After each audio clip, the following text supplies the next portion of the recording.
Hello दोस्तों, मैं advocate अभिषेक श्रीवास्तव आज आपके सामने AIB-19 जो कि रिसेंटली होने वाली है परीक्षा, उसके संबंध में कुछ बातें जिसका आपको ध्यान रखना है, उससे संबंधित एक वीडियो लेकर प्रस्तुत हुआ हूँ। हमें क्या नहीं करना है, जैसा कि यूट्यूब पे बहुत सारे वीडियोस बन रहे हैं और हम सभी देख भी रहे हैं कि बहुत सारे लोग बहुत सारी बातें बता रहे हैं कि AIB-19 में क्या करना है, क्या नहीं करना है, किस तरीके से उसमें क्वेश्चंस आएंगे, कौन कौन से आपको क्वेश्चंस पढ़ने हैं और किन किन बातों का आपको ध्यान रखना है। तो इन सब को देख करके काफ़ी कन्फ्यूज़न है कि AIB-19 किस तरीके से आएगा, कैसे होगा और हम कैसे उसे पास करेंगे।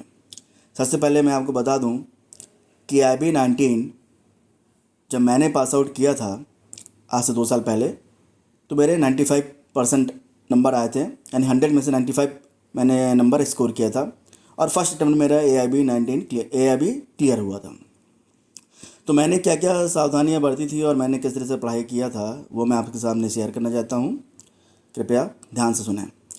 तो पहली गलती जो आपको नहीं करनी है, जिस पर ये वीडियो बेस्ड है AIB-19 से रिलेटेड, वो ये आपको नहीं करनी है कि आपको बहुत सारे बेयरैट्स और बहुत सारी किताबें लेके एग्ज़ामिनेशन सेंटर पे नहीं जाना है।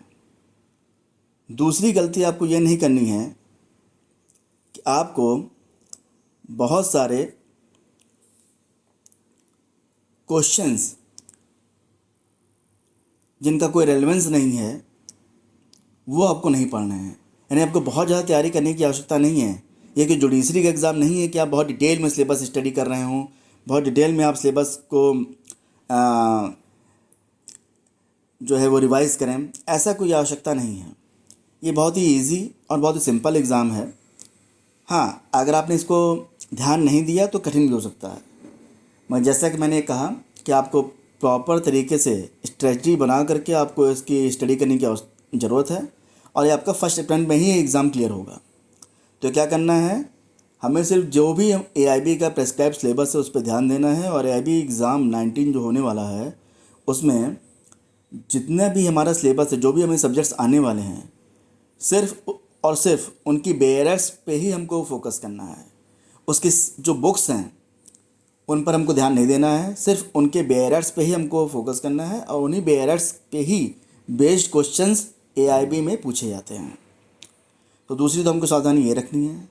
तीसरी सावधानी हमको ये रखनी है कि जब हम एग्ज़ामिनेशन में बैठते हैं तो हमको सारे जो बेयरर्स हैं उनमें से सिर्फ 5 बेयरर्स, जितने भी सिलेबस है हमारे, जितने भी सब्जेक्ट्स आ रहे हैं, उनमें से हमको सिर्फ 4 या 5 बेयरर्स जो मेन हैं सब्जेक्ट्स, सिर्फ उन्हीं को ले जाना है। जैसे कौन कौन से, नंबर 1 हो गया आपका भारतीय नागरिक सुरक्षा संहिता, जो भी अमेंडमेंट हुआ है, चेंज हुआ है, भारतीय नागरिक सुरक्षा संहिता का बेयरर्स नया वाला वो आप ले जाएँ। भारतीय साक्ष्य अधिनियम और भारतीय न्याय संहिता, ये 3 तो मेन हैं। इसके अलावा फैमिली लॉ और कॉन्स्टिट्यूशन, ये 5 मेजर बेयरर्स हैं जिनको आपको ले जाना है। इन्हीं से ही आपका 80 to 90% आपका जो सिलेबस है वो कंप्लीट हो जाएगा। तो इसलिए आपको सिर्फ यही मेन सिर्फ 5 बेयरर्स ही ले जाने हैं। मैं भी सिर्फ 5 ही बेयरर्स ले गया था और इसी से मेरा पूरा पेपर सॉल्व हो गया था। तो बहुत ज़्यादा बेयरर्स आपको नहीं ले जानी, ये गलती नहीं करनी, क्योंकि जितना बेयरर्स आप ले जाएंगे उतनी आप कंफ्यूज होंगे। बार बार इतना समय नहीं होता है कि बार बार आप सारे बेयरर्स को पलटें, देखें, फिर उठा कर रखें, इतना टाइम नहीं होता है एग्ज़ाम में। सिर्फ 3 घंटे का पेपर होता है, 100 नंबर का पेपर होता है, 3 घंटे मिलते हैं। उस 3 घंटे में ही आपको पूरा पेपर सॉल्व आउट करना है। तो ये हो गई तीसरी सावधानी। चौथी बात ये करना है कि आपको क्वेश्चन पढ़ते ही आपको तुरंत बेयरर्स पलट के नहीं देखने लगते हैं, आपको सीधा सेक्शंस पे नहीं आना है। आपको सबसे पहले क्या करना है, क्वेश्चन पढ़ना है और उसका आंसर आपको इंडेक्स में देखना है। जब आप इंडेक्स में देखेंगे तो मोस्टली आपको आंसर्स इंडेक्स में ही मिल जाएंगे। आपको अंदर बेयरर्स के अंदर आपको जाने की आवश्यकता नहीं पड़ेगी। आपको 80% आंसर्स जो हैं वो आपको इंडेक्स में ही फाइंड आउट हो जाएंगे। तो इंडेक्स बेस्ड क्वेश्चन AIB में बहुत आते हैं, उस पर ध्यान दीजिएगा।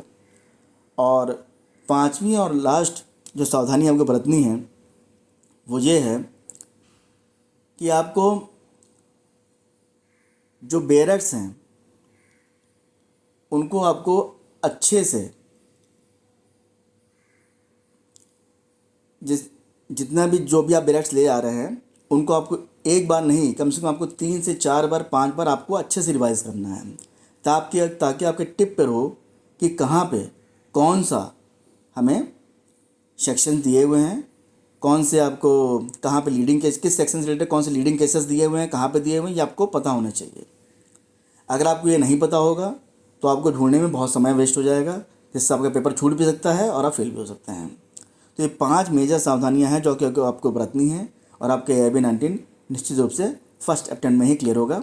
इसके साथ ही इस वीडियो को मैं समाप्त करता हूँ। AIB-19 के लिए आप लोगों को बहुत बहुत शुभकामनाएं। धन्यवाद।